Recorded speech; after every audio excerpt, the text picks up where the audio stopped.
ఎవరికి ఉండదు, కానీ చిత్తం నిలవదు. అది అది మ్యానుఫ్యాక్చరింగ్ అన్నట్టు.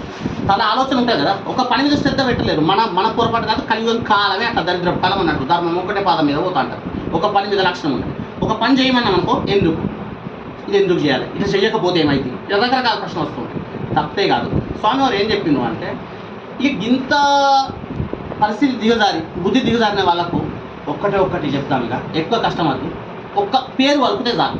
పేరు ఒక్కటి పలుకుతే పుణ్యం ఇచ్చేద్దాం. అప్పుడు రాజసు యాగం చేస్తే ఎట్లా పుణ్యం వచ్చిందో, అశ్వమేధ యాగం చేస్తే ఎట్లా పుణ్యం వచ్చిందో, ఒక్క పేరు పలుకుతే చాలు పుణ్యం ఇచ్చేద్దాం. మన పేర్లు ఎట్లా? స్వామివారికి అనంతకోటి నామాలు ఉన్నాయి. విష్ణు సహస్రనామం మనమే చెప్తున్నాం. ఈ అన్నిట్లలో ఇక అన్ని దానికి కొన్ని బాగా పెద్ద పెద్ద పేర్లు ఉన్నాయి.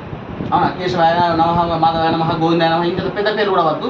బాగా స్వీట్ అండ్ షార్ట్ సింపుల్గా ఉండాలి, ఏదైనా చిన్నగా ఉండాలి.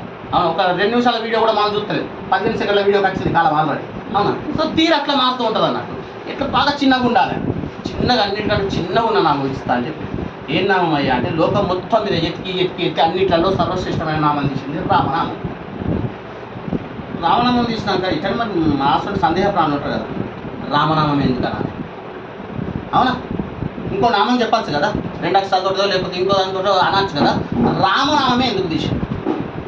రామనామం ఎందుకు తీసిండు అంటే, లోకం మొత్తం మీద భగవంతుడు నిలబడి ఉన్నాడు.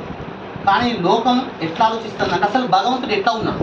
ఇట్లా ముడితే చేయికి తాకితట్టు సాకార రూపంలో ఉన్నాడా, లేకపోతే ఇట్లా వెలుగు లెక్క చైతన్య రూపంలో ఉన్నాడా? రూపాలు 2 ఉన్నాయి.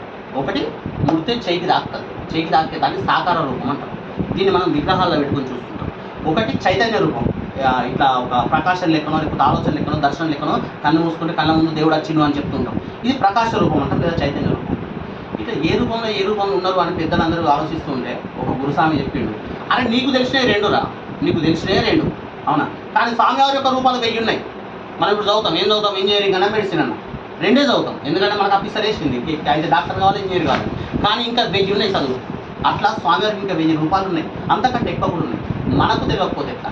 అటువంటి వాటిలలో అసలు సరిగ్గా స్వామివారు ఎలా నిలబడి ఉంటారు అని అంటే, ప్రణవనామం ఓంకారంలో నిలబడి ఉంటారు అని చెప్తారు. శబ్ద రూపంలో ఉంటారు స్వామి. సాకార రూపం ఇట్లా కాదు, అలాగని ప్రకాశ రూపం కాదు. స్వామి ఎప్పటికీ నిలబడి ఉండేది ఓంకార రూపంలో. ప్రజలు చూడడానికి రకరకాల రూపాల్లో వస్తుంటారు. అంటే అమ్మ ఒకరోజు నీకు పోనికేసిన అన్నం పెడుతుంది, ఒకరోజు కిచిడి పెడుతుంది, అదే అన్నాను ఒకసారి ఇడ్లీ చేస్తుంది, అదే అన్నాడు ఒకసారి బిర్యానీ చేస్తుంది. పిల్లవాడు దేని ఇష్టపడితే ఆ రూపంలో వచ్చేస్తుంటాడు. కానీ నిలబడి ఉన్న రూపం ఏంటిది అంటే ఓంకార రూపం. అటువంటి ఓంకార రూపం సర్వోన్నతమైన శక్తివంతమైంది. ఇప్పటికీ మన నాసా సైంటిస్టులు కూడా అంతరిక్షంలో పోయి పరీక్ష చేస్తే వినిపిస్తున్న శబ్దం, వాస్తవంగా అంతరిక్షంలో శబ్దం వినబడదు. గాలి ఉన్న కాడ మాత్రమే శబ్దం వస్తుంది, గాలి లేకుండా శబ్దం ప్రయాణం చేయదు. కానీ అంతరిక్షంలో కూడా ఒక శబ్దం వినిపిస్తూ ఉంటే ఆ శబ్దం ఏంటిది అంటే ఓంకారం. అటువంటి